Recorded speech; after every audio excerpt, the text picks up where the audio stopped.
আসসালামু আলাইকুম। আশা করছি আপনারা সকলেই ভীষণ রকম ভালো আছেন, সুস্থ আছেন অ্যান্ড রাইট নাও শুনছেন ভৌতিক দুনিয়া। সাথে আছে আমি জেফরি খান এবং সাথে বলতে চাই ভৌতিক দুনিয়ার রাইট নাও প্রচার হতে চলেছে প্রচার হতে চলেছে স্পেশাল এপিসোড 1 এক্স্যাক্টলি। আপনাদের সবাইকে অনেক অনেক ঈদের শুভেচ্ছা জানাচ্ছি এবং আমার নিজের পক্ষ থেকে জানাচ্ছি ঈদ মোবারক, ঈদ মোবারক, ঈদ মোবারক। আশা করছি আজকের এপিসোড আপনাদের কাছে ভয়ঙ্কর রকম সুন্দর লাগবে, কারণ আপনাদের সবার হট ফেভারিট সালাম কবিরাজের ঘটনা আছে আজকে। এবং সবচেয়ে বড় বিষয় হচ্ছে আছে কিন্তু সালাম ভাইয়ের এই ঘটনাটা বা সালাম কবিরাজের এই ঘটনাটা কিন্তু একটু বেশি অসাধারণ এবং আশা করছি আপনাদের ভয়ঙ্কর রকম সুন্দর কিছু অনুভূতি আমি দিতে পারবো, বিকজ স্টোরিটাই অনেক বেশি অদ্ভুত এবং অনেক বেশি অসাধারণ। So this is the fact. আমি একই সাথে বলতে চাই যে আজকে কিন্তু 194তম এপিসোড হচ্ছে এবং সেটা ঈদ স্পেশাল এপিসোড, মানে কোরবানি ঈদ স্পেশাল এপিসোড। এবং আমাকে কিন্তু সানি ভাই আমাদেরকে সালাম কবিরাজের ঘটনা লিখে পাঠিয়েছেন আলহামদুলিল্লাহ, এবং দারুণ কিছু হয়ে গেছে অলরেডি ভৌতিক দুনিয়া। এবং বেশ লম্বা একটা স্টোরি তিনি পাঠিয়েছেন, 40 মিনিটের বিশাল লম্বা স্টোরি, বেশ ভয়াবহ ডার্ক স্টোরি। আশা করছি আপনাদের ভালো লাগবে এবং ভালো লাগলে অবশ্যই কমেন্ট করে জানাবেন। এবং অবশ্যই জানেন যে সানি ভাইয়ের ঘটনার পরে কিন্তু ফিরোজ ভাইয়ের লুসিফার নামক একটা ঘটনা আছে এবং আশা করছি লুসিফার ঘটনাটি আরও বেশি ভালো লাগবে। সেই ঘটনার মূল লেখক হচ্ছে প্রীতম দা। আর দেরি করবো না, চলে যাচ্ছে আজকের এপিসোডে। যাওয়ার আগে ছোট করে বলবো, আপনারা যদি চান ভৌতিক দুনিয়ার ঘটনা পাঠাতে পারেন। ঘটনা পাঠাতে দুটি ওয়ে আছে, ইমেল আর হচ্ছে হোয়াটসঅ্যাপ। ইমেল আইডিটা হচ্ছে ভৌতিক দুনিয়া @gmail.com, BHOUTIKDUNIA@gmail.com। ঠিক এই ইমেলে ঘটনা সেন্ড করতে পারেন, অথবা আপনারা চাইলে হোয়াটসঅ্যাপ করতে পারেন। হোয়াটসঅ্যাপ নাম্বারটা হচ্ছে 01400930111। This is it. আর বেসিক্যালি বলার মতো কিছু নেই, চলে যাচ্ছি ঘটনায়।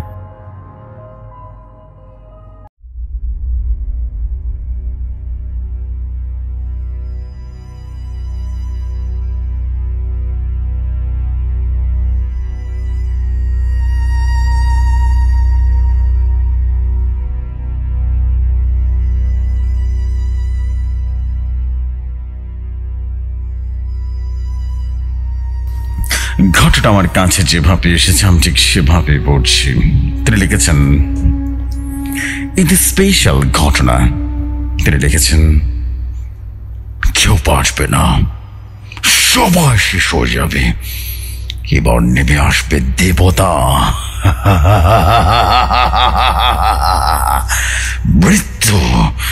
মৃত্যুর দেবতা।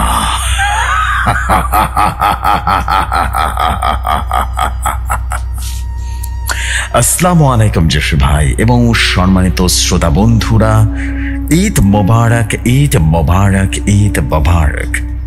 আশা করি আল্লাহর রহমতে আপনারা সবাই ভালো আছেন। আমিও পরম করুণাময় আল্লাহ তাআলার অশেষ রহমতে আপনাদের দোয়ায় ভীষণ ভালো আছি। আমি মোহাম্মদ সানি, দেশের বাড়ি গাইবান্ধা জেলা, বর্তমানে ঢাকা নারায়ণগঞ্জ গার্মেন্টস অপারেটর হিসেবে কর্মরত আছি। আমি আবারও চলে আসলাম আপনাদের মাঝে সালাম পাগলা দাদার নতুন একটি ঘটনা নিয়ে। জেফরি ভাই ঘটনায় বা লেখায় কোনো ভুল ত্রুটি হলে ক্ষমা সুন্দর দৃষ্টিতে দেখার অনুরোধ রইল। চলুন তাহলে বেশি কাঁথা না পড়ে চলে যাই সরাসরি ঘটনায়। আমি সালাম পাগলা দাদার ঘরে গেলাম আর দাদাকে বললাম, দাদা তুমি কি ঘটনা শোনাও? ঘটনা শুনে তো আমার ভয় পাই না। তখন দাদা বলল, হ্যাঁ রে, তুই আমার ঘটনা শুনে ভয় পাস না? শালা তুই আমার সাথে মস্কারা করস তবে কি রে? আজ তোকে এমন ঘটনা শোনা, বুঝলি? এই ঘটনা আমি নিজেও ভয় পেয়ে গেছিলাম। এরপর দাদা বলতে থাকলেন, শোন তাহলে দাদু ভাই, ঘটনাটা বহু বছর আগের ঘটনা। আমার ডাক এলো, আমাদের 3-4 গ্রাম পরে একটা গ্রাম আছে, গ্রামের নাম শ্যামপুর। আর আমি একটা ছোট্ট পুটলি নিয়ে বেরিয়ে পড়লাম সেই গ্রামের উদ্দেশ্যে। আমি সেই গ্রামে পৌঁছে আবার অবাক হয়ে গেলাম, চারিপাশে কেমন জানি ভারী হয়ে আছে আর লোকজন চোখ পড়তেছে না। আমি আরো কিছুটা এগিয়ে গেলাম, গ্রামের ভিতরের দিকে এগিয়ে গেলাম। আমি দেখতে পাইলাম একজন লোক হন্তদন্ত হয়ে ছুটে আসছে। আমি তখন লোকটাকে বললাম, এসে ভাই কি হয়েছে? এটা দাঁড়ান দাঁড়ান দাঁড়ান, কি হয়েছে? লোকটা তখন বললো, কে আপনি? তখন বললাম, আমি সালাম কবিরাজ, সব আমার সালাম পাগলা বলে ডাকে। আমার কবির সাহেব এই গ্রামে আসতে বলেছেন। আমার নাম শুনে লোকটার চোখ রানা করে জল হয়ে গেল, আর আমাকে বললেন, কবিরাজ মশাই আপনি আমার সাথে আসুন, জলদি জলদি আসুন। লোকটা আমাকে নিয়ে গেল একটা বাড়িতে, আর বাড়ির সামনে ফাঁকা মাঠায় বসলাম। আমাকে বসিয়ে রেখে লোকটা বাড়ির ভিতরে ঢুকে গেল, আর কিছুক্ষণ পর একটা যুবককে সঙ্গে করে নিয়ে আমার কাছে এলো। আর যুবকটি এসে আমাকে সালাম দিল আর বলল, আসসালামু আলাইকুম কবিরাজ বাবা, আমি রহিম। এরপর একটা মহিলা আসলো, হাতে করে পানি নিয়ে এলো, আর মহিলাটার মাথায় ঘোমটাতে আসলো, আর দাঁত দিয়ে ঘোমটার এক পাশে কামড় দিয়ে ধরে আসছে। গ্রামের মহিলারা যেমন হয় আর কি, বুঝলে দাদু ভাই? সেই সময় গ্রামের মহিলারা যেরকম ছিল না, অনেক লাজুক প্রকৃতি ছিল, বুঝলে? এবার আমি মহিলার হাত থেকে সে পানের গ্লাসটা নিয়ে সব পানি গিরে ফেললাম। আমি পানি খেয়ে বিরাট একটা বট গাছের নিচে বসে বললাম, বুঝলে? এরপর আমার পাশে রহিম এসে বসে বললাম। ততক্ষণে গ্রামে অনেক মানুষ হয়ে গেছে, আমাকে ঘিরে ধরছে সবাই। হ্যাঁ, সবাই রীতিমতো অনেক চেঁচামেচি করতেছে। এবার রহিম বলে উঠলো, আপনারা সবাই চুপ করুন, চুপ করুন প্লিজ। রহিম এই কথা শুনে সবাই চুপ হয়ে গেল। পরিবেশটা নিস্তব্ধ হয়ে গেছে, শুধু ঝিঝি পোকার ডাক আর শিয়ালের হুক্কা হওয়া ডাক যেন শোনা যেতেছে। ডাক শোনা যেতে লাগলো, আর সাথে বাতাসটা কেমন যেন গরম আর ভারী হয়ে যেতে লাগলো। কেমন জানি একটা অস্বস্তি ভাব হইতেছিল, বুঝলে? সাথে সাথে আমি আমার শরীরটা দোয়া পরে বন্ধ করে নিলাম। এবার অস্বস্তি ভাবটা বেশ কিছুটা কমে গেল। এবার রহিম বলতে শুরু করলো, কবিরাজ বাবা, তাহলে পড়ি। ব্যাপারটা শুরু আজ থেকে প্রায় 2 মাস আগে। আপনাদের এই মাঠ থেকে আর একটু ভেতরে গেলে আর একটা ছোট মাঠ আছে, আর এককালে মাঠ ছিল, কিন্তু এখন তো জঙ্গল। আর এই জঙ্গলের পাশে একটা পুরনো রাজবাড়ি। আজ থেকে প্রায় 200 বছর আগে সেখানে রাজার বসবাস করত, কিন্তু এক রাতে আগুন লেগে যায়, পুরো বাড়িটা যেন পড়ে যায়। তারপর থেকে বাড়িটা এভাবে পড়ে আছে। এবার মূল ঘটনায় আসা যায়।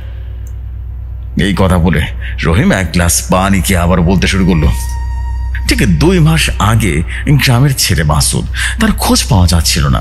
তার বাবা মা অনেক খোঁজ করেও কোনো হদিস পেল না মাসুদের।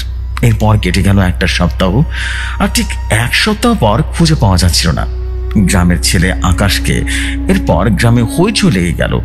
গ্রামের প্রধান আর আমার বাবা আর সবাই মিলে পাহারা দেওয়ার জন্য এক লোককে ব্যবস্থা করলো। প্রত্যেক রাতে সে গ্রাম পাহারা দিতে লাগলো। তখন আমি বললাম, আর রহিম, সে লোক পাহারা দিত, সে লোকটার নাম কি? তখন সে রহিম বলল, ওর একটা নাম জুয়েল ছিল। তখন আমি বললাম, আচ্ছা আচ্ছা ঠিক আছে, বলে যাও। তখন রহিম বলতে শুরু করলাম, তো জুয়েল খুব সাহসী ছেলে। আর জুয়েলের বয়সটা কত, 25 থেকে 26 বছর হবে। আর জুয়েল প্রত্যেক রাতে গাঁজা খেয়ে থাকতো, আর গ্রামে এদিক সেদিকে পাহারা দিতে ঘুরে বেড়ায়। এইভাবে কেটে গেল আরো 3 দিন, কিন্তু কোনো ঘটনা ঘটলো না। আর ঘটনাটা ঘটলো 4র্থ দিন। তখন রাত প্রায় 1টা বাজে। একটা লোক লণ্ঠন হাতে নিয়ে জঙ্গলের মাঝখানে হেঁটে যাচ্ছিল। মাঝে মাঝে এদিক ওদিকে তাকিয়ে দেখছে। জুয়েল লোকটাকে দেখে তার পিছু নেওয়া শুরু করলো। লোকটা একা রীতিমতো ওই ফাঁকে মাঠের উপর দিয়ে যাচ্ছিল, কিন্তু কোনো ভয় নেই।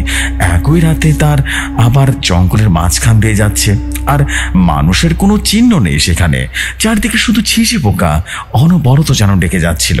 লোকটা ধীরে ধীরে এগিয়ে যাচ্ছে সে জঙ্গলের পথ ধরে। এখানে অন্ধকার একটু বেশি ছিল, তবুও জুয়েল ভয় না পেয়ে এগিয়ে গেল লোকটার পিছে পিছে। এরপর জুয়েল দেখতে পেল লোকটা সেখানে ঢুকে গেল, সেই পুরনো রাজবাড়িতে ঢুকে গেল। সে সময় জুয়েল একটা দারুণ কাজ করে। সেখানে না গিয়ে সে দৌড়ে ফিরে আসে গ্রামে। তারপর গ্রাম প্রধান আর আমার বাবা আর গ্রামের সবাই মিলে প্রায় 100 জন মানুষ মেরে আমরা সবাই সেখানে পৌঁছে যাই। আর আমরা আমাদের পৌঁছে যেতে দেখতে পেলাম রাজবাড়িতে একটা আগুন জ্বলছে, কিন্তু কোনো লোক নেই সেখানে। ঠিক সেই সময় আমরা দুটো পায়ের আওয়াজ শুনতে পেলাম, কেউ ছুটে পালাচ্ছে এখান থেকে। আর আমরা বেশ কিছু যুবক মিলে তার পিছু নিলাম, তাকে ধরে আনলাম। আর ঠিক সেই সময় চারিপাশে ঝড় হওয়া শুরু করলো। আমরা যখন সেই দলটাকে ধরে আনছিলাম, ঠিক সেই সময় আমরা দেখতে পেলাম এটা একটা তান্ত্রিক। এবার তান্ত্রিক অন্ধকারের ভেতর থেকে চিৎকার করে বলে উঠল, কোজো কোজো, কেউ বাঁচবে না, কেউ বাঁচবে না। সবাই মরবে। এরপর আমরা রাজবাড়িতে খুঁজতে লাগলাম, আর দুটো কাটা লাশ যেন খুঁজে পেলাম। লাশ দুটোর কি ভয়ঙ্কর অবস্থা ছিল। দুটি লাশের মাথা নেই, হাত পাও নেই, শুধু শরীরে দুটো মাটি পড়ে আছে। এরপর বাবা লোকটাকে জিজ্ঞেস করলো, কি হচ্ছে এখানে? এবার তান্ত্রিক ভয়ঙ্কর কণ্ঠে বলে উঠল, কেউ বাঁচবে না, কেউ বাঁচবে না, এবার নেমে আসবে দেবতা, মৃত্যু দেবতা, মৃত্যু দেবতা।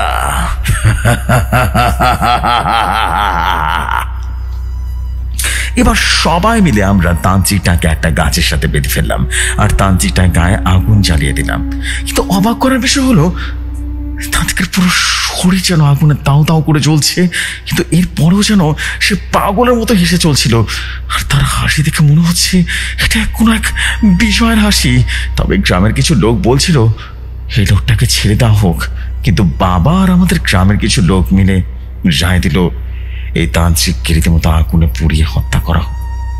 বাবার ওই তিনজন লোক তান্ত্রিকের সামনে ছিল। যখন তাকে আগুনে পোড়ানো হচ্ছিল তখন কিন্তু সেই তান্ত্রিক একটুও কষ্ট পায়নি, বরঞ্চ দু চোখ যেন জল জল করে উঠল। আর তান্ত্রিকটা আকাশের দিকে তাকিয়ে মন্ত্রপাঠ করতে থাকলো আর চিৎকার করে বলে উঠল, কেউ বাঁচবে না,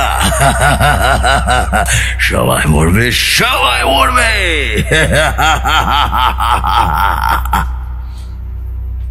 এতটুকু বলতে আমি রহিমকে উদ্দেশ্য করে বললাম, আচ্ছা রহিম, ওই তান্ত্রিকের গ্রামের লোক নাকি? হ্যাঁ, এই গ্রামের লোক? তখন রহিম বলল, না না, এই তান্ত্রিকের বাড়ি ছিল পাশের গ্রামে।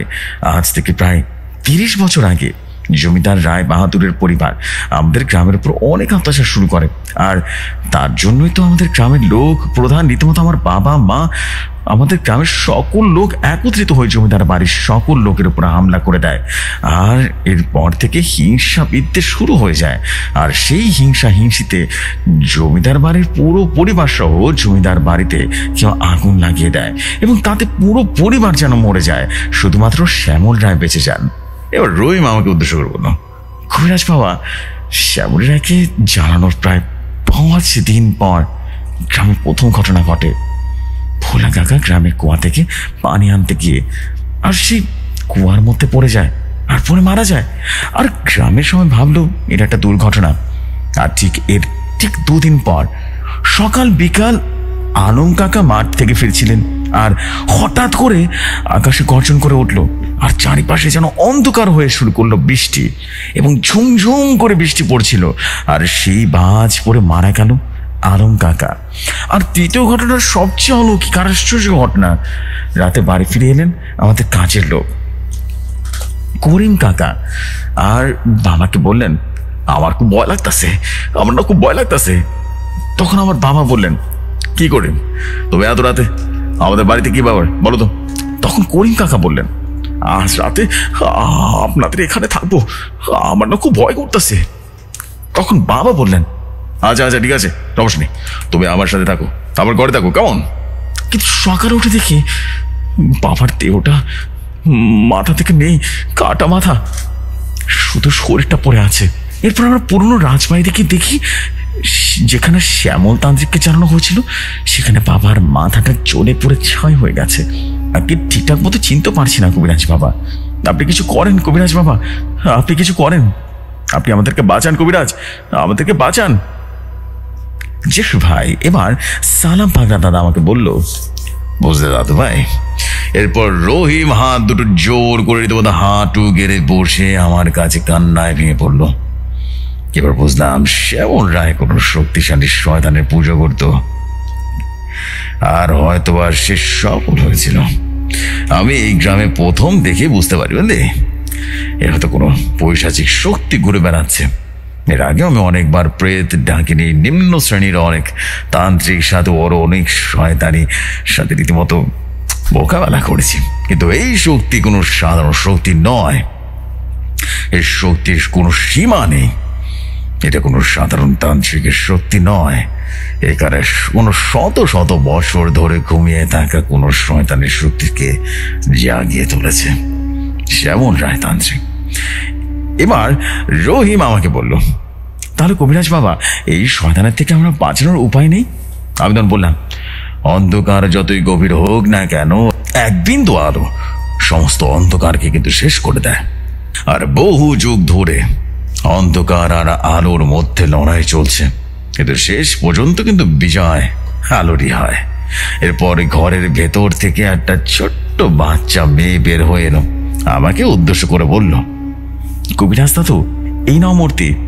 এবার রহিম আমাকে উদ্দেশ্য করে বলল, কবিরাজ বাবা, এটা আমার একমাত্র মেয়ে নীলু। এরপর আমি নীলু হাতে যে মূর্তিটা দেখতে পেলাম, এই মূর্তিটা এর আগে আমি কখনো দেখিনি।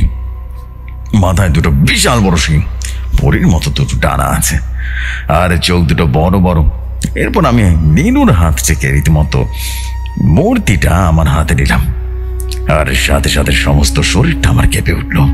এরপর আমি মূর্তিটা রেখে রীতিমতো রহিমকে বললাম, তাড়াতাড়ি এক বালতি পানি আনো, যাও। তখন রহিম আমাকে বলল, এত পানি কি করবেন বাবা? তখন আমি বললাম, আমি যেটা বলছি সেটা করো, ঠিক আছে? তখন রহিম পানি নিয়ে এলো, আর আমি দোয়া পরে রীতিমতো পানিতে ফুঁ দিলাম, আর রহিমকে বললাম, এই বালতি পানি এক মগ করে প্রত্যেক গ্রামবাসীকে দিয়ে দাও, আর তারা যেন তাদের বাড়িতে আর একটা বালতি মিশে সমস্ত পানি তাদের বাড়িতে ছিটিয়ে দেয়। আশা করি কোনো শয়তানের শক্তি কারো কোনো ক্ষতি করতে পারবে না। আর সবাইকে বলে দিবা, কেউ যেন এই গ্রামের বাইরে না যায়। এরপর আমি এক মগ পানি নিয়ে রহিমদের পুরো বাড়িতে ছিটিয়ে দিলাম। সাথে সাথে পরিবেশটা একটু পাতলা হয়ে গেল। হঠাৎ করে দূরে একটা শিয়ালের ডাক যেন ভেসে উঠল, আর কাঁটা আমার ছমছম করে উঠল। এবার রহিম আমাকে ঘরের ভেতরে নীল আর একটা প্লেট অনেক খাবার নিয়ে আসলো, গরম ভাত আর মাছের তরকারি। এবার রহিম আমাকে বলল, কবিরাজ বাবা, আপনি খেয়ে নিন, আর কিছু লাগলে আমাকে বলবেন। তখন আমি রহিমকে বললাম, হ্যাঁ হ্যাঁ ঠিক আছে। এই বলে আমি খাওয়া দাওয়া শেষ করি। তখন রহিম আমাকে একটা রুমে থাকতে দিয়েছিল, সেই রুমে শোয়ার জন্য চলে গেলাম। এবার রহিম আমাকে ধীরে ধীরে আস্তে আস্তে একটা প্রশ্ন করলো, কবিরাজ বাবা, ওই মূর্তিটা কার? তখন আমি রহিমকে উদ্দেশ্য করে বললাম, রহিম, মিথ্যা কথা বলবো না, এমন মূর্তি আমি আগে কখনো দেখিনি। তবে এটা কোনো সাধারণ মূর্তি নয়, পুরনো শাস্ত্র অনুযায়ী এইটা একটা শয়তানি দেবতা। এই মূর্তিটা আমি তন্ত্র শিক্ষা হয়ে দেখেছিলাম। আমার এই মূর্তিটা একটা শয়তানি মূর্তি, অর্থাৎ ডেভিল গড। এরপর রহিম চলে গেল, আমিও শুয়ে বললাম, কিন্তু আবার কিছুতে ঘুম ধরছে না। এরপর আমি জানালা দিয়ে বাইরে তাকালাম, আর দেখতে পেলাম চাঁদটা উজ্জ্বল হয়ে গেছে। বারবার কালো মেঘ চাঁদটাকে ঢেকে দিচ্ছে। সমস্ত গ্রাম যেন নিস্তব্ধ হয়ে গেছে, কোনো জায়গায় কোনো শব্দ নেই। আর দূরে একটা শিয়াল দুইবার দেখেছি। হয়ে গেল কেমন একটা অস্বস্তিকর পরিবেশ তৈরি হয়ে গেল। এরপর আমি রীতিমতো জানালা ছেড়ে রীতিমতো বিছানায় শুয়ে পড়ি। ঠিক সেই সময় আমার হাতের অদৃশ্য তাবিজটা গরম হয়ে উঠল, আর আমি বুঝতে পারছিলাম আমার পেছনে কেউ একজন দাঁড়িয়ে আছে। প্রথমে মনে করেছিলাম রহিম এসে দাঁড়িয়ে আছে আমার পেছনে, কিন্তু আমি বুঝতে পারছিলাম এটা রহিম না। রহিম হলে তো আমাদেরকে আওয়াজ দিত, তাই না? কিন্তু কোনো আওয়াজ নেই, সমস্ত গ্রাম যেন নিস্তব্ধ।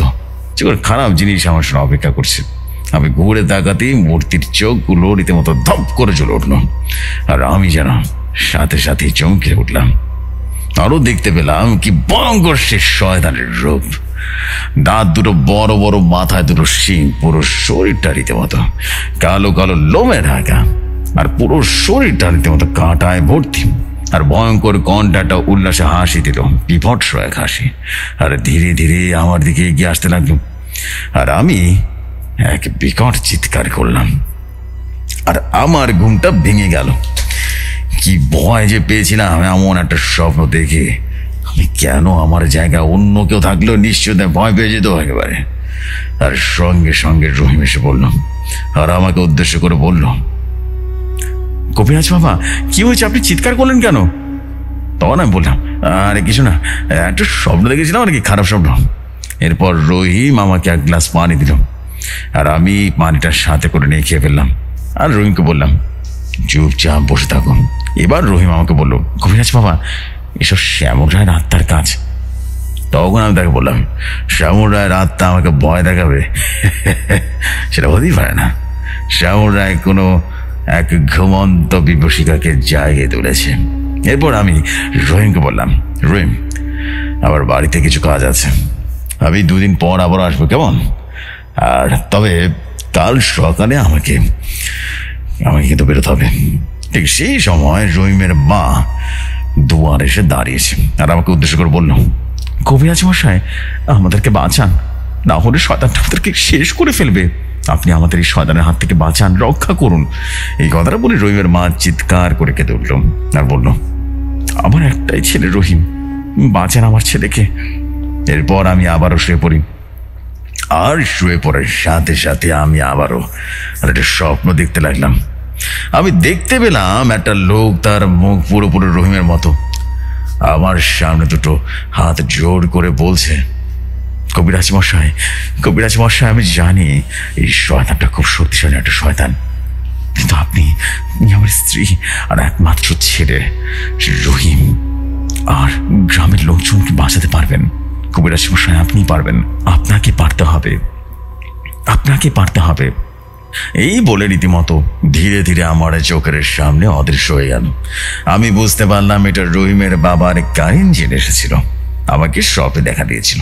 এরপর আমি সকালে ঘুম থেকে উঠে গ্রাম ছেড়ে মাঠের উদ্দেশ্যে যাচ্ছি।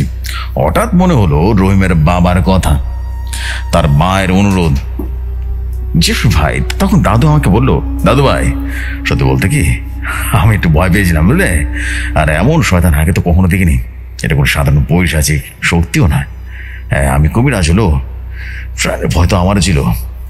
তার উপর আবার শ্যামল রায় আবার কোনো শয়তানকে জাগিয়ে তুলেছে কে জানে। এরপর আমি মাঠের উপর দিয়ে দ্রুত গতিতে হাঁটতে শুরু করলাম।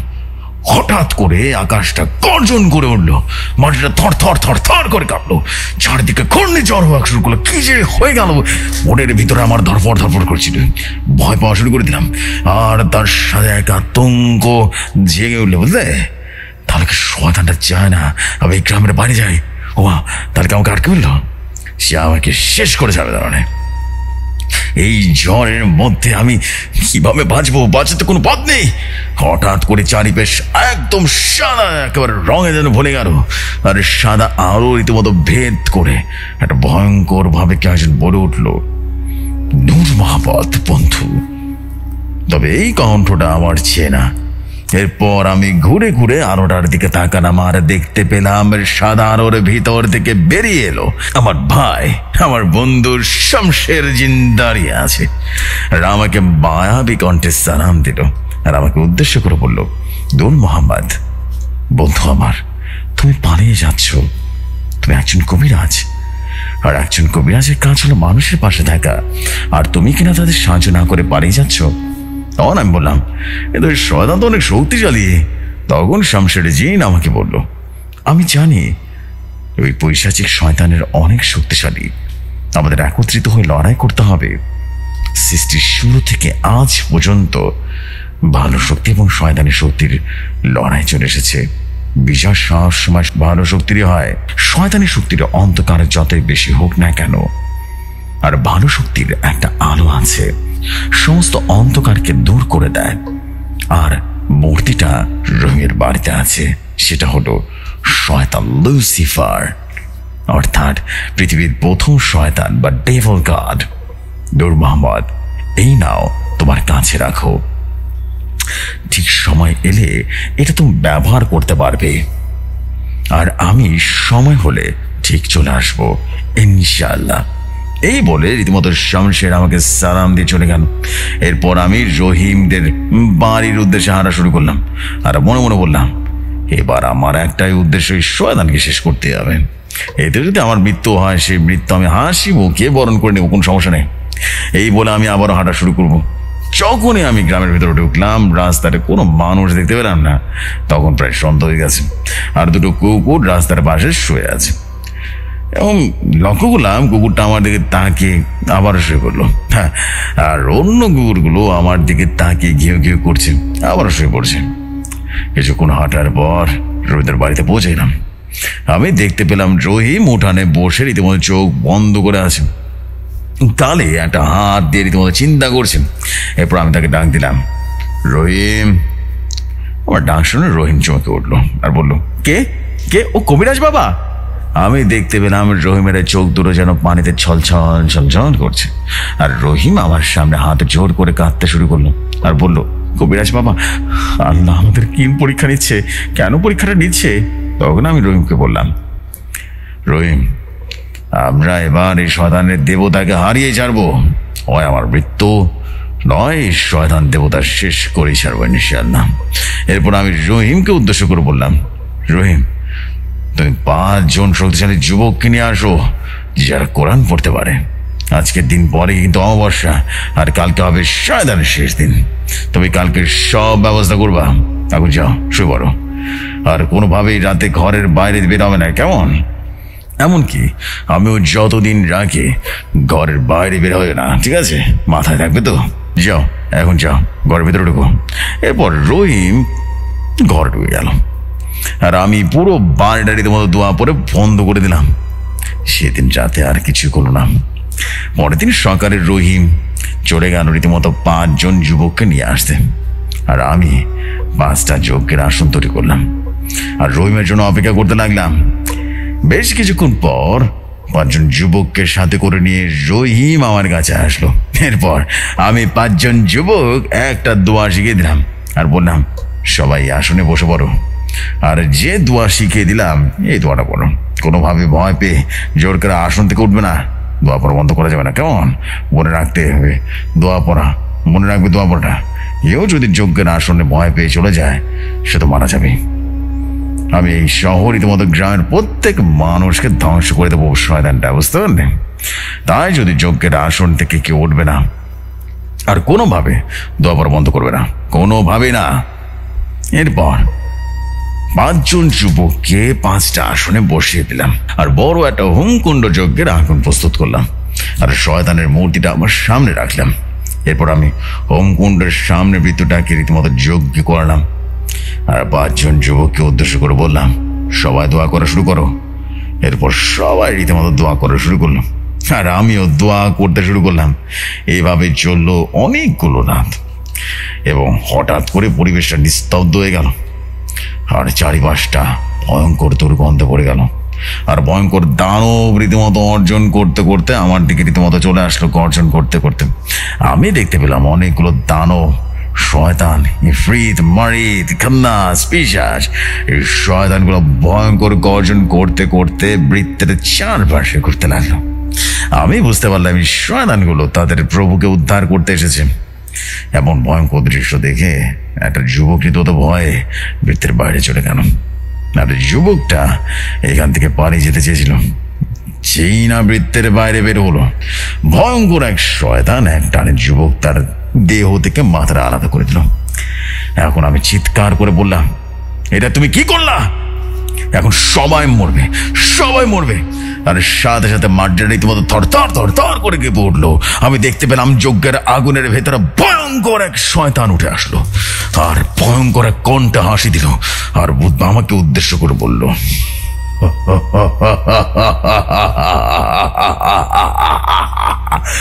জানোয়ারের বাচ্চা, তোরা কত বড় সাহস! তুই আমাকে হত্যা করবি? তুই জানিস না আমি আযাজিল শয়তান, আমি লুসিফার, আমি শয়তান, সমস্ত শয়তানের দেবতা লুসিফার।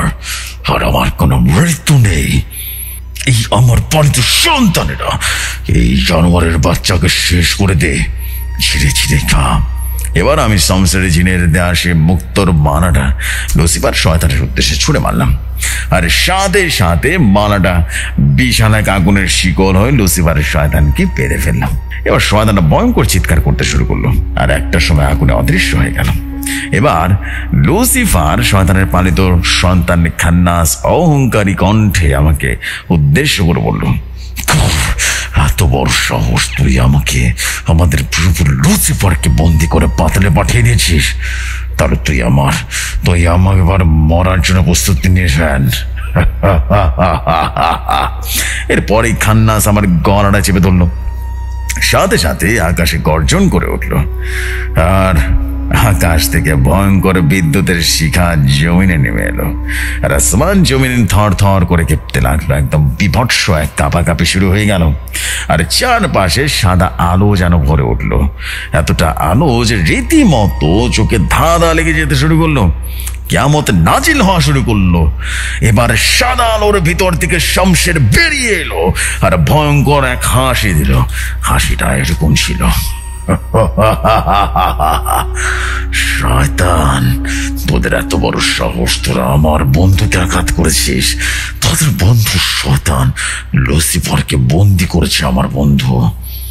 এখন তোদের আমার হাত থেকে কে রক্ষা করবে রে? এবার শয়তানের বাচ্চারা ভয়ঙ্কর এক অট্টহাসি আসলো আর বলল, জানোয়ার, তোরা কত বড় সাহস, তুই আমাদেরকে হত্যা করার কথা বলছিস? তোকে দেখতে পাচ্ছিস না আমরা এখানে কতজন আছি? বাঁচতে চাস তো এক্ষুনি এখান থেকে চলে যা, নইলে এদের সবার সাথে তুইও শেষ করে দিব, তোকেও শেষ করে দেব। এবার শমশের এক লাফ দিয়ে মাটির নিচে একবার ঢুয়ে গেল।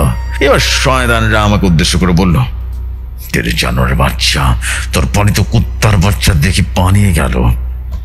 এই বলে শয়তানরা আমার দিকে আবারও আসতে লাগলো। আকাশটা আবারও যেন গর্জন করে উঠল, সাথে সাথে মাটিটা যেন থর থর করে কেঁপে উঠতে ভূমিকম্প হয়ে গেল। আর মাটির নিচ থেকে শমশের জিন ভয়ঙ্কর এক দানবের রূপ নিয়ে মাটির উপরে হাজির হলো। আর শয়তানের বাচ্চা বিচ্ছিরি এক কণ্ঠে বলল, এ তুমি? এবার শমশের ভয়ঙ্কর এক কণ্ঠে বলল, আমি শের খান, জঙ্গলের রাজা যেমন শেষ, আমি তোদের মতো শয়তানের মৃত্যুর রাজা। মাথা রাখিস, আমি জালালউদ্দিন শমশের খান। আজ তোদেরকে আমি যেমন ভাবে মৃত্যু দেব তোরা কল্পনাও করতে পারবি না। এই বলে চোখের পলকে রীতিমতো শমশের জিন একজন থেকে বেশ কয়েকজন হয়ে গেল। মুহূর্তের মধ্যে তারা কয়েকটা আকার যেন ধারণ করলো। আর সাথে সাথে সমস্ত শয়তানের গলাটা চেপে ধরলো। শয়তানের বাচ্চারা করুণ কণ্ঠে কান্না করতে করতে বলল, এই প্রভু, আমাদের ছেড়ে দিন, আমরা কখনো আর কোনো ক্ষতি করবো না, ভালো হয়ে যাব। এবার শমশের ভয়ঙ্কর হাসিতে বলল, আমি তোদের কোনো প্রভু না, তোদের প্রভু এখন জাহান্নামে বন্দী। যা, তোরা প্রভুর কাছে জাহান্নামে যা। এই বলে শমশের রীতিমতো চোখের পলকে সমস্ত শয়তানের মাথা দেহ থেকে আলাদা করে ফেলল।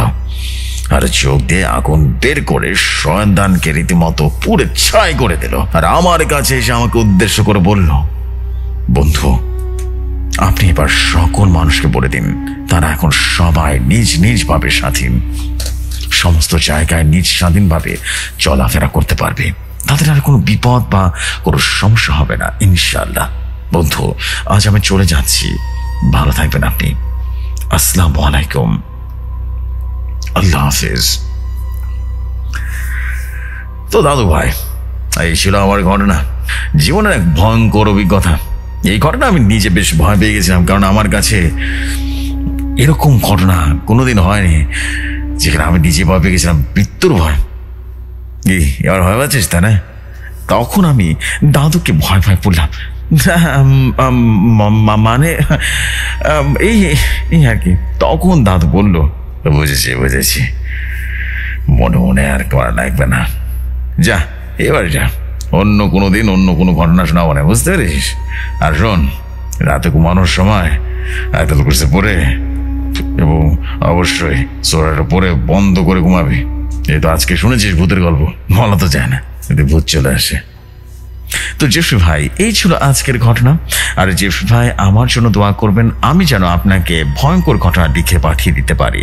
আর লিসনারগণ, আপনাদেরকে বলছি আপনারা সবাই ঘটনা শুনেন, আর মাশাআল্লাহ ভিউজও হয় আমার ঘটনায়, কিন্তু লাইকস কমেন্ট তেমন হয় না। তাই আরো বেশি বেশি লাইকস কমেন্ট শেয়ার করে দিন ইনশাআল্লাহ। আমার কাছে আরো অনেক ঘটনা আছে, সালাম পাগলা দাদার ও বাদল তান্ত্রিকের ঘটনার, তাই চেষ্টা করব বেস্ট স্টোরি কালেক্ট করে পাঠিয়ে দেব। আর আমার কথা যদি কষ্ট পেয়ে থাকেন তাহলে সবাইকে ক্ষমা সুন্দর দৃষ্টিতে দেখার অনুরোধ রইল। আর যে ভাই ঘটনার লিখায় কোনো ভুল ত্রুটি করে ক্ষমা সুন্দর দৃষ্টিতে দেখার অনুরোধ রইল। ঈদ মোবারক, ঈদ উল আজহার অনেক অনেক অনেক শুভেচ্ছা সম্মানিত বড় ভাই। ঈদ মোবারক, আসসালামু আলাইকুম ভাইজান। আমি সানি খান, দেশের বাড়ি গাইবান্ধা জেলা, গ্রাম কোমরপুর, পোস্ট অফিস তুলসীঘাট, বর্তমানে ঢাকা নারায়ণগঞ্জ ফতুল্লা ভোলাইল থেকে বলছি। আবারও দেখা হবে নতুন কোনো ঘটনায়। আল্লাহ হাফেজ সবাইকে।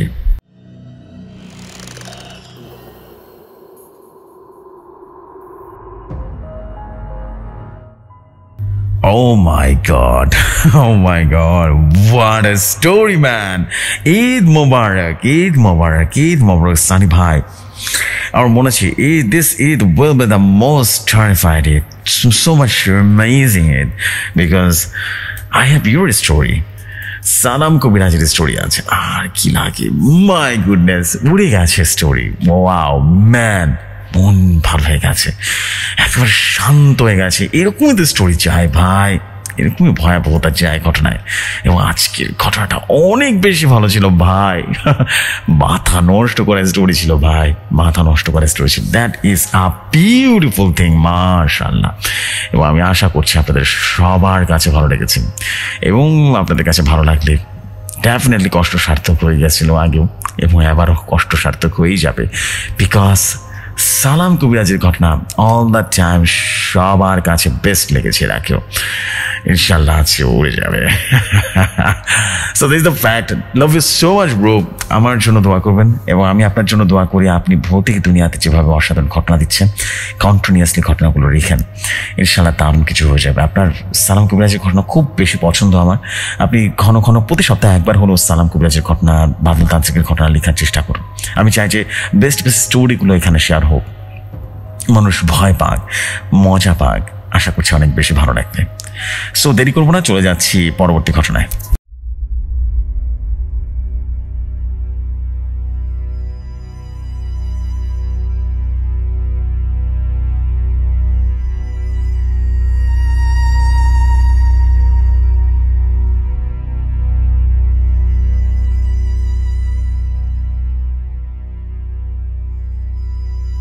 ঘটনা আমার কাছে যেভাবে এসেছে আমি ঠিক সেভাবে পড়ছি। তিনি লিখেছেন, আসসালামু আলাইকুম জসিম ভাই, কেমন আছেন? আশা করি আপনি সহ ভৌতিকতার সকল শ্রোতা বন্ধুরা ভীষণ ভালো আছেন। আমি ফিরোজ খান আজ আরেকটি ঘটনা কালেক্ট করলাম, এবং সেই ঘটনাটা শেয়ার করে দেব। এই ঘটনার নাম লুসিফার দ্য ব্ল্যাক অ্যাঞ্জেল। এই স্টোরির মূল রাইটার নাম প্রীতম। চলুন শুরু করি। সালটা তখন 1983 সাল, 13 ডিসেম্বর। আজকে ভুলে নেই সেই আশ্চর্য ঘটনার কথা। কি করে ভুলবে? ভুলে যাবার তো কোনো ঘটনা নয় এটা, পুরোপুরি 60 জন মানুষের সাক্ষী। তবে আজ অবশ্যই এদের মধ্যে যারা বেঁচে আছেন তাদের সবাই এই ঘটনার উপরে ঠাঁই হয়েছিল পাগলা কারতে। হ্যাঁ, আজ যে ঘটনাটা শেয়ার করব সবার সাথে, ভেবেছিলাম কোনোদিনই কারোকে বলবো না, কিন্তু আজ জীবনের এক প্রান্তে এসে ভাবলাম মৃত্যু যখন আসন্ন তখন আর ভয় কিসের। তাই লিখতে বসলাম একটা অন্যতম ভয়ঙ্কর কাহিনী, যা সবার জানা দরকার। আসলে আমরা অনেকেই অনেক কিছু অস্বীকার করি, যুক্তির ফুলসুতিতে যা দেখতে পায় না, বা যুক্তি দিয়ে যা দেখতে পায় না, বুঝতে পারে না, তার অস্তিত্ব স্বীকার করতে কিছু লোক সম্মুখে লজ্জা পায়, ভাবি এটা বোকামি হবে। কিন্তু আমাদের বোঝার পরেও একটা না বোঝা থেকেই যায় যে আমরা মানতে চাই না। কি ভাবছেন কাহিনীকার খুব বেশি বকছে, তাই না? বেশ, আসুন তাহলে সোজাসুজি চলে যাই এমিলিদের বাড়িতে। আজ সকাল থেকে এমিলির ব্যস্ত সব গোছগাছ করে নিতে। 7 দিনের ট্রিপ, টেক্সাস থেকে 30 কিলোমিটার দূরে ফায়ারউইন্ড।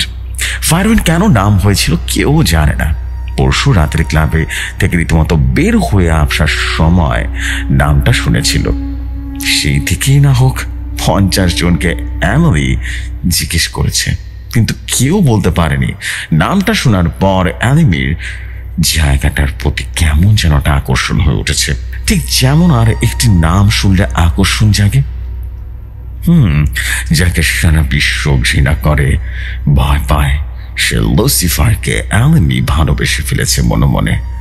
প্রতি বছর 25শে ডিসেম্বর আগে আগে এমিলি এই বন্ধুরা ক্যাম্পেইন করতে যায়। সেখানে তারা আইস স্কেটিং থেকে শুরু করে অনেক কিছু মজা করে। 25 ডিসেম্বর 4 থেকে 5 দিন আগে বাড়ি ফিরে আসে। এবারেও সে আগের মতোই কথা বলছিল, কিন্তু ঠিক কোথায় পাওয়া যাবে সেটা কেউ বুঝতে পারছিল না। সেদিন নাইট ক্লাব থেকে বেরিয়ে এটাই আলোচনা হচ্ছিল। এমন সময় সাইডে দাঁড়িয়ে থেকে এক ভদ্রলোক বলে উঠল, যদি কিছু না মনে করো তবে একটা কথা বলি। কথাটা শুনে সবাই যেন হকচক হয়ে গেল এবং চুপ করে লোকটিকে দেখতে লাগলো। হঠাৎ করে সেবাস্টিয়ান বলে উঠল, জি বলুন, কি বলতে চান? লোকটি তখন বলল, তোমাদের কথা আমার কানে আসলো, তাই জাস্ট সাজেস্ট করছি। তোমরা সবাই উইন্ডে যাচ্ছ না কেন? খুব সুন্দর জায়গা, একবার গেলে আর আসতে ইচ্ছে করবে না। পুরো নাম না বলায় সবাই হয়তো ভাবলো মধ্য ভুলভাল বলছিস, উইন্ড আবার কি? গ্লোরিয়া তখন বলল, ননসেন্স, উইন্ড আবার কি? মাতলামি করে জায়গা পাও না, তাই না? লোকটি হেসে বলল, আমি মদ খাই না, আর আমি আমার স্ত্রীকে নিতে এসেছি নাইট ক্লাবে আছে, বুঝলে? তবে মাফ করবেন, জায়গাটা পুরো নাম ফায়ার উইন্ড। এখান থেকে উত্তর 30 কিলোমিটার দূরে গেলেই পাবেন। ওরা শোনা দুর্দান্ত জায়গা, একবার গেলে আর আসতে ইচ্ছে করবে না। এবার সবাই যেন হতভম্ব হয়ে গেল আর বলল, তারা এই নাম আগে কখনো কোনো দিন শুনেনি, তাই কেউ তেমন কোনো জোর গলায় যাওয়ার কোনো ইচ্ছা দেখালো না। এমিলির জায়গাটার নাম মনে ধরল, তাই সে এগিয়ে এসে সব কিছু জিজ্ঞেস করতে লাগলো। এমিলি দেখলো লোকটা তার কথায় তেমন কোনো পাত্তা দিচ্ছে না, তার সাথে কথাও বলছে না, তবে তার কথার উত্তর সেবাস্টিয়ান দিচ্ছে। সব শোনার পর বাড়ির দিকে রওনা দিল। ঠিক করলো কাল দুপুরে আলোচনা করে ঠিক করা হবে ওখানে যাবে কিনা। রাস্তা দিয়ে আস্তে আস্তে এমিলি লোকটার কথা ভাবছিল। আশ্চর্য লোক তো, তার কথার উত্তর দিচ্ছে অন্যের দিকে তাকিয়ে তাকিয়ে। তবে যাই হোক না কেন, লোকটার চেহারা এমন কিছু আছে যে মানুষকে ভাবায়। হ্যাঁ, ভাবায় তো বটেই, না হলে পুরো রাস্তাটা এমিলি একটা অচেনা মানুষকে নিয়ে ভাবছে। বাড়ি পৌঁছে গেল এবং পরের দিন সবাই একসাথে হয়ে ঠিক করলো ফায়ার উইন্ডে যাবে। জায়গাটা কেমন সেটা দেখে আসবে। একরকম এমিলি সবাইকে রাজি করিয়ে নিয়ে গেল। যেমন কথা তেমন কাজ, সবাই যেন হই হই করে বেরিয়ে পড়ল। বের হওয়ার আগে এমিলির গ্রানি বারবার রীতিমতো সাবধান করে দিয়েছে, নতুন জায়গা তেমন বুঝলে যেন তারা ফিরে আসে। এমিলি গ্ল্যানিকে জিজ্ঞেস করেছিল যে ওই জায়গায় চেনে নাকি, তাতে গ্ল্যানি বলেছিল হতে পারে নর্থের দিকে টুকরো টুকরো গ্রাম আছে। এত অবাক হবার কিছু নেই, গাড়ি চলছে, ধীর গতিতে চলছে, কারণ কাল রাতে ভালোই বরফ পড়েছিল। ওরা যখন পৌঁছালো তখন প্রায় সন্ধ্যা হয়ে গেছে। সেবাস্টিয়ান বলে উঠল, আচ্ছা সবাই কটেজে থাকো, কাল বেরিয়ে, ঠিক আছে? আমি আর ডুফি একটু বেরিয়ে একটু খোঁজ খবর নিয়ে আসি, ঠিক আছে? ঘন্টাখানিকের মধ্যে আসছি। সেদিন সবাই কেমন যেন একটু ঝিমিয়ে গেল, তাই তেমন আর আড্ডা হলো না। সবাই তাড়াতাড়ি খেয়ে শুয়ে পড়ল।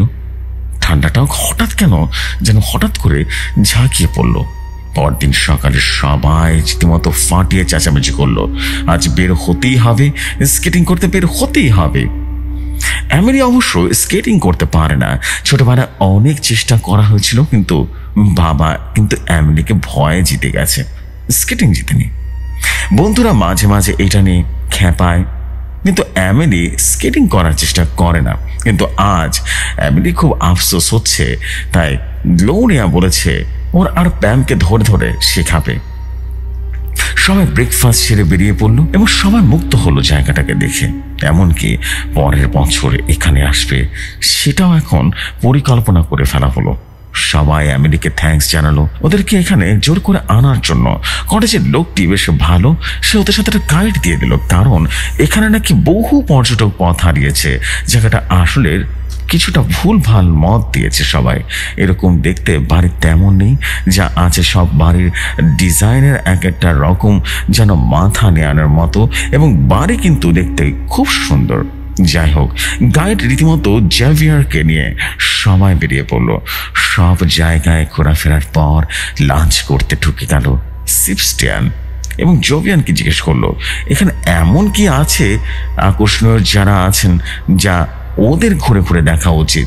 জোভিয়ান বলল একটা জায়গা আছে, তবে সেখানে পর্যটকরা গেলেও লোকালরা কিন্তু কেউ যায় না, ভয় যায় না।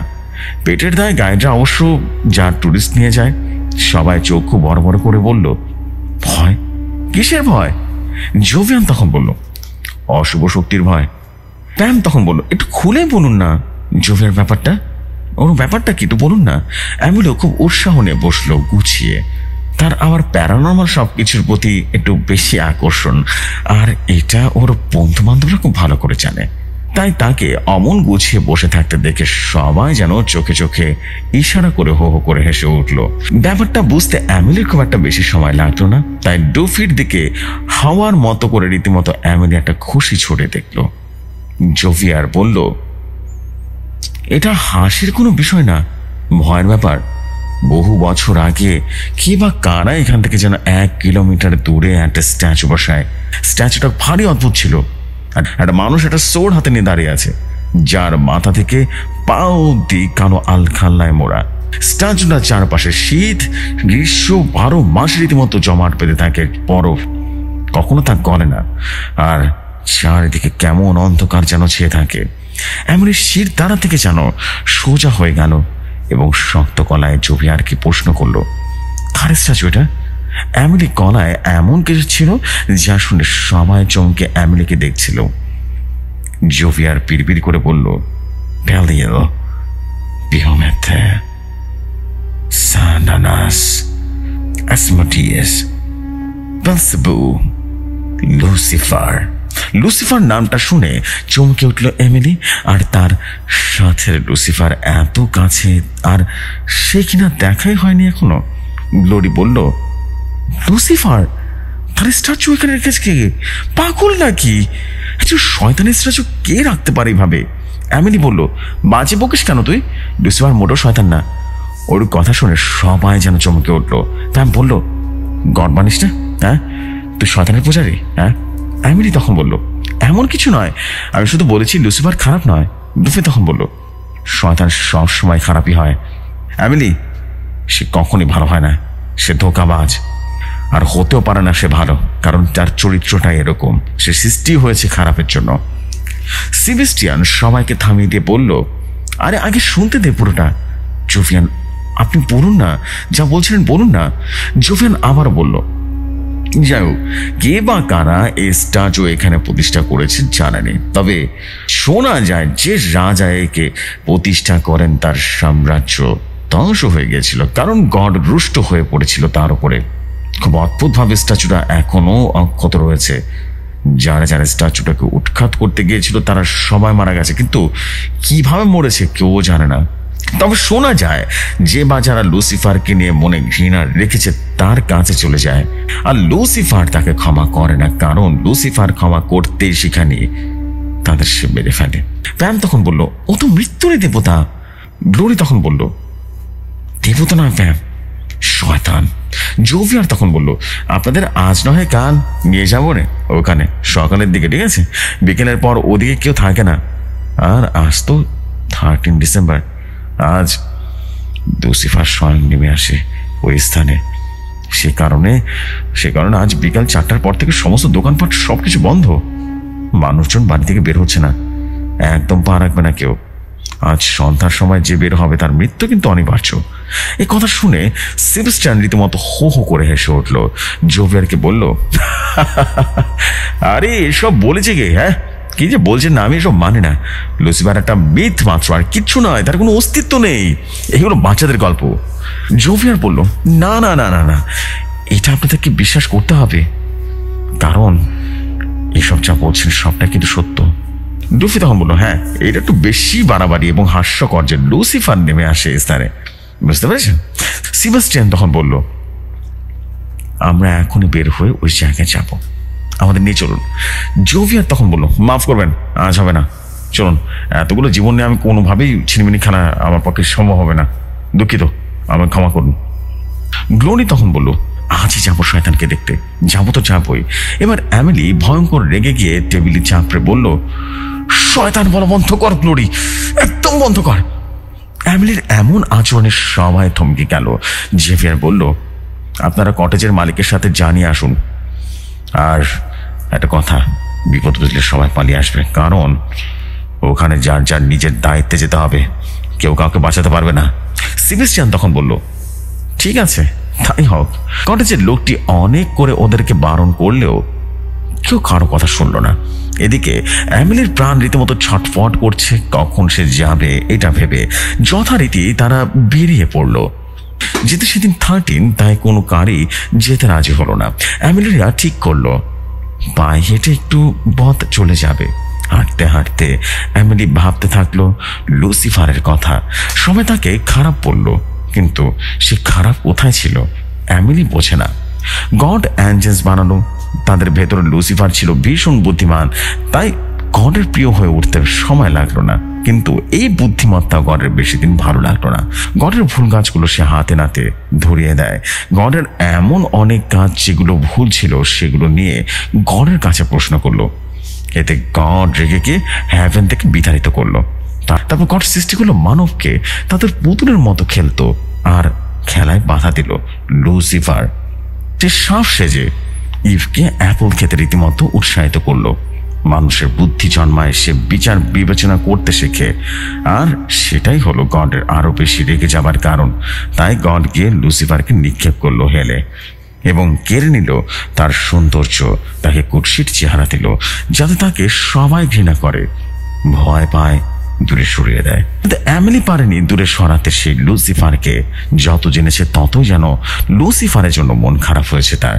বেচারা লুসিফার সম্পূর্ণ একা একা অন্ধকারে মিশে থাকা এক দুঃখী অ্যাঞ্জেল, যার সব কিছুই গড কেড়ে নিয়েছিল একদিন। একা একা থাকতে থাকতে সে হয়ে উঠেছিল নিষ্ঠুর। আসলে তার ভালোবাসার প্রয়োজন ছিল। এটা গড মস্ত বড় একটা ভুল ছিল। কাজের সমালোচনা হওয়া ভালো, সমালোচনা না হলে ভুল ঠিক বোঝা যায় না। লুসিফার সাহস করে গডকে তার ভুলগুলো দেখিয়ে দিয়েছিল। সেটা অন্যায় ছিল না। গড নিজের কাজের সমালোচনা নিতে পারেনি, এটা তার আত্ম অহংকার ছিল। এখানে লুসিফারের দোষ কোথায়? নানা কিছু ভাবতে ভাবতে এমিলি এসে পৌঁছালো বেলিয়াল অ্যাসমোডিয়াসের কাছে। বেলিয়াল হলো হিব্রু ভাষা। হিব্রু বাইবেলে যার নাম হলো ডার্কনেস। অ্যাসমোডিয়াসের অর্থ হলো প্রিন্স অফ ডিমন, অর্থাৎ কিং অফ ডার্কনেস। সবাই রীতিমতো ভেবেছিল হইচই করবে, কিন্তু সবাই স্ট্যাচু দেখে কেমন যেন থমকে গেল। সত্যি ভয়ঙ্কর দেখতে। মূর্তিটা বিশাল দৈত্যের মতো লম্বা চওড়া চেহারা। মূর্তির ভেতর থেকে পেশিগুলো যেন ফুটে উঠেছে, আর মাথা থেকে পা অব্দি কালো আলখাল্লায় মোড়া। দুটো গ্লাভসের একটা ঢাকা আর একটা বড় সোর্ড নিয়ে রীতিমতো দাঁড়িয়ে আছে। মাথাটা সামান্য একটা ঝুঁকে আছে, খুব অদ্ভুত ভাবে মাথা ঢাকা, এমন ভাবে যাতে মুখটা যেন না বোঝা যায়। মুখমণ্ডল কিছুই দেখা যাচ্ছে না, যেখানে শুধু অন্ধকার। সত্যি সত্যি স্ট্যাচু দেখলে গায়ে কাঁটা দিয়ে উঠবে যে কারোর। এখান থেকে দূরে বসার জায়গা ছিল, তাতে সবাইকে বসলো। সুফিয়ার বলল, যা দেখা তাড়াতাড়ি দেখে নিন, বসে আমরা সময় নষ্ট করে লাভ নেই, বেরিয়ে যাবো এখান থেকে। সাম্বিয়ান তখন বলল, তোর কি মাথা খারাপ? আমরা কোথাও যাচ্ছি না, আমরা সবাই ওয়েট করব লুসিফারের জন্য। তারপর আমরা সবাই কফি খেতে খেতে গল্প করব, তারপর আমরা কটেজে ফিরে যাব। এই বলে হা হা করে হেসে উঠল জোভিয়ার। কিন্তু জোভিয়ার গম্ভীর হয়ে গেল। ডুফি বলল, এখানে বসো জোভিয়ার, এত ভয় কিসের তোমার? তুমি বললে আজ কেউ এদিকে আসবে না, কিন্তু এই দেখো কত মানুষ এখানে বসে বসে গল্প করছে। তুমি বসো, আমাদের সাথে গল্প করো। জোভিয়ার ওদের বয়সী এক কৃষকের ঘরের ছেলে, তাই ওরা বন্ধুত্বপূর্ণ আচরণ করলেও ওর সাথে কিন্তু জোভিয়ারের গো ধরে দাঁড়িয়ে থাকলো। এমিলির ওসব দেখতে মন ছিল না। সে এক মনে রীতিমতো লুসিফারের স্ট্যাচুর দিকে তাকিয়ে থাকলো। তার মনের ভেতরে খুব কষ্ট হতে থাকলো লুসিফারের কথা ভেবে। জোভিয়ার কখন যেন ওদের পাশে বসে গল্প করতে ব্যস্ত হয়ে গেছিল, কেউ যেন খেয়ালই করেনি। ফিরে যাবার সময় পার হয়ে গেল। হঠাৎ এমিলি প্যামকে বলল, আচ্ছা তোর স্কেটিং এর শুটা দিবি? প্যাম অবাক হয়ে বলল, কি করবি তুই? হ্যাঁ, শুতে তুই তো স্কেটিং জানিস না, আর তাছাড়া এখানে স্কেটিং এর জায়গা কোথায়? এমিলি আঙ্গুল তুলে রীতিমতো দেখালো স্ট্যাচুটার দিকে। প্যাম বড় বড় চোখ করে বলল, তোর মাথা খারাপ নাকি? কটেজের মালিক থেকে শুরু করে সবাই বারণ করেছে যতটা আইস আছে সেগুলো একদম না যেতে। কি দরকার এমিলি? এমনিতেই এগুলো আসার থেকে শুরু করে ভালো লাগছে না, কিছু কেমন যেন লাগছে, অস্বস্তি লাগছে। তার উপর সবাই বারণ করেছে, নিশ্চয়ই সেখানে যাওয়া উচিত নয়। আর তুই এমনিতে স্কেটিং জানিস না, কাল থেকে তোকে স্কেটিং পয়েন্টে নিয়ে গিয়ে শেখাবো না, সমস্যা নেই, আমি আর গ্লোরি, ঠিক আছে? এমনি বিরক্ত হয়ে প্যামের হাত থেকে শু দুটো রীতিমতো কেড়ে নিয়ে গট গট করে ছোট্ট উঁচু বলটায় পেঁচিয়ে রীতিমতো দিয়ে বসে বসে শু পড়তে লাগলো। প্যাম ডুফিদের বলল, দেখ এমিলি কি করেছে সবাই। সবাই তাকিয়ে স্তম্ভিত হয়ে গেল। এমিলি জোন্স তখন একা স্কেটিং করছে। সবাই হতভম্ব হয়ে দাঁড়ালো। সেবাস্টিয়ান আর জেভিয়ান বলল, কেন ওখানে গেল কেন, যেখানে সবাই বারবার বারণ করে দিয়েছে? কি দরকার ছিল সেখানে যাবার? জেভিয়ার বলল, আজ ভয়ঙ্কর কিছু হবে, যা হলো এটা ঠিক হলো না, আমি চলে যাচ্ছি, তোমরা আসলে আসো, না হলে আমি এখনই ফিরে যাচ্ছি। হঠাৎ করে গ্লোরিয়া বলে উঠলো, এমিলি তো স্কেটিং জানে না, তবে স্কেটিং কি করে করছে ও? সবাই যেন তাকিয়ে মন্ত্রমুগ্ধ হয়ে গেল, এমনকি জুভিয়ার আর বাকি অচেনা পর্যটকরাও সবাই যেন ফিরে যাবার কথা ভুলে গেল। মন্ত্রমুগ্ধের মতো তাকিয়ে দেখলো এমিলির অপূর্ব স্কেটিং। সূর্য কখন যে ঢলে গেছে, চারিদিকে কুটকুটে অন্ধকার নেমে এসেছে, বুঝতেই পারেনি তারা। আগুন জ্বালা ছিল, আলো ভরে গেল চারিদিকটা। এমিলি অপূর্ব থেকে আরো অপূর্ব মুভমেন্ট করতে লাগলো। কেমন যেন এমিলির চোখ মুখ যেন গর্তে ঢুকে গেছে। দেখে মনে হচ্ছে এমিলি বহু বছর ধরে অসুস্থ। এমন সময় এই শীতের সন্ধ্যা কেমন যেন অসহ্য গরম হয়ে গেল, ভারী হয়ে গেল। গরমের আঁচ পেয়ে সবার যেন হুঁশ ফিরল। সবাই চিৎকার করে এমিলিকে ডাকতে লাগলো, কিন্তু এমিলি কারো কথা যেন শুনতে পারল না। অদ্ভুত নৃত্যতে সে ব্যস্ত। ধীরে ধীরে সে তাপ যেন বাড়তে লাগলো। জুভিয়ার পালিয়ে যেতে চাইলেও ওদের ফেলে যেতে পারছে না, আর ওরা এমিলিকে ফেলে যেতে চাইছে না। হঠাৎ প্যাম স্ট্যাচুর দিকে তাকিয়ে দেখতে তার বুকটা যেন কেঁপে উঠল। প্যাম ফিস ফিস করে ডুফিকে বলল, ডুফি দেখো না, স্ট্যাচুর জামাটা নিচতে হাওয়ায় তুলছে। ডুফি বলল, ধুস, স্ট্যাচুকে আবার সত্যি সত্যি জামা আছে নাকি, কি যে বলো না। ডুফির কথাটা শেষ করতে পারেনি। ডুফিও দেখছে, হ্যাঁ, আলখাল্লার নিচ থেকে রীতিমতো দুলছে। সে ভয়ে সেবাস্টিয়ানের কাঁধ ধরে ইশারায় দেখালো। সেবাস্টিয়ান বাকিদেরকে দেখালো। জেভিয়ান ভয় শক্ত হয়ে গেছে, মুখ দিয়ে কোনো শব্দ বের হচ্ছে না।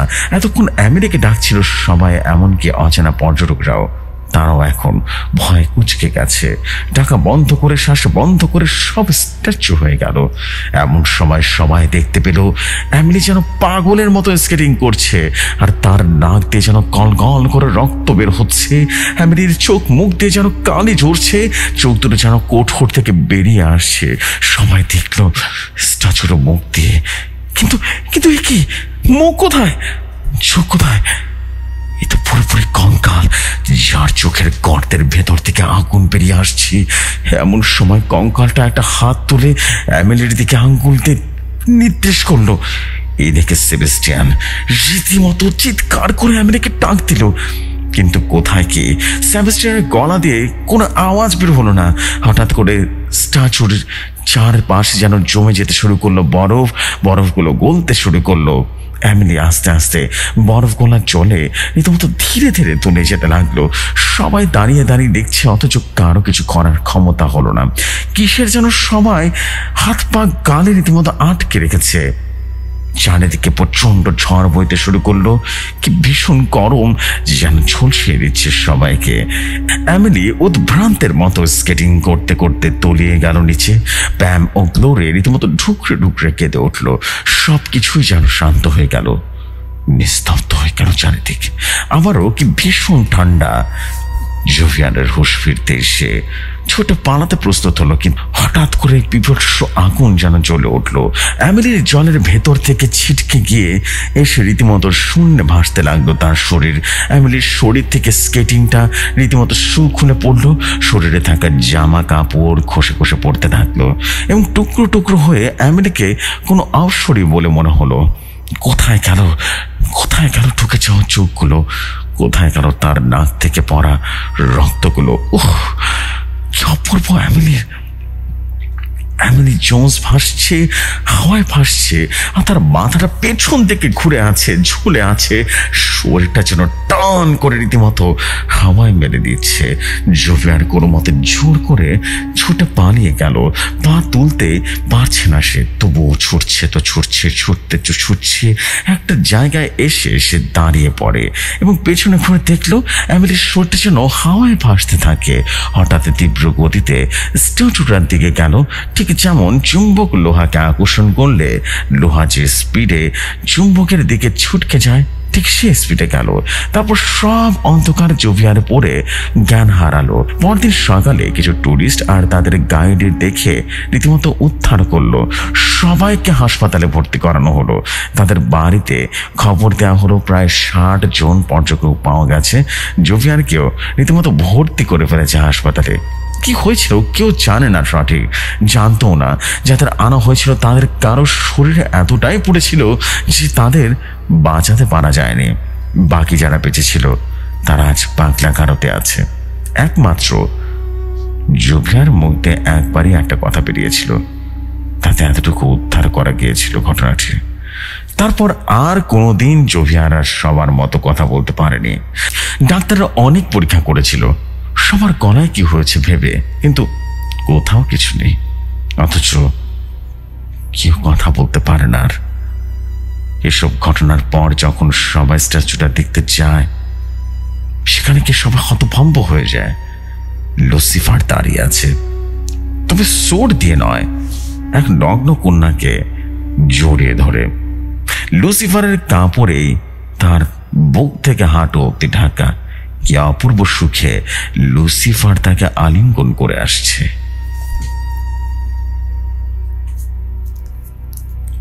জেফরি ভাই, এই ছিল ঘটনাটি ভালো লাগলে পড়ে শোনাবেন। লুসিফার, এই ঘটনার মূল লেখক প্রীতম। ভালো লাগলে অবশ্যই পড়ে শোনাবেন গল্পটি।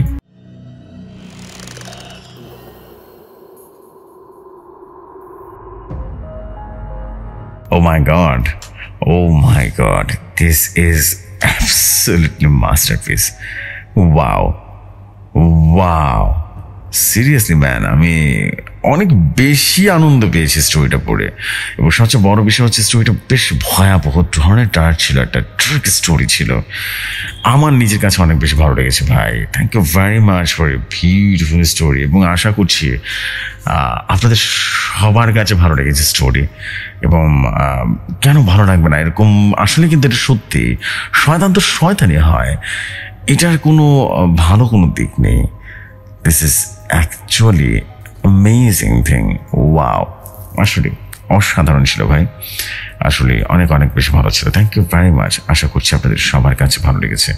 আপনারা কমেন্ট করে জানাবেন। আজকের এপিসোড বেশি বড় করছি না, বিকজ আজকে আমার অলরেডি অনেক কাজ ছিল, বাট আলহামদুলিল্লাহ আমরা আগামীকাল একটা বেশ বড় এপিসোডও করবো।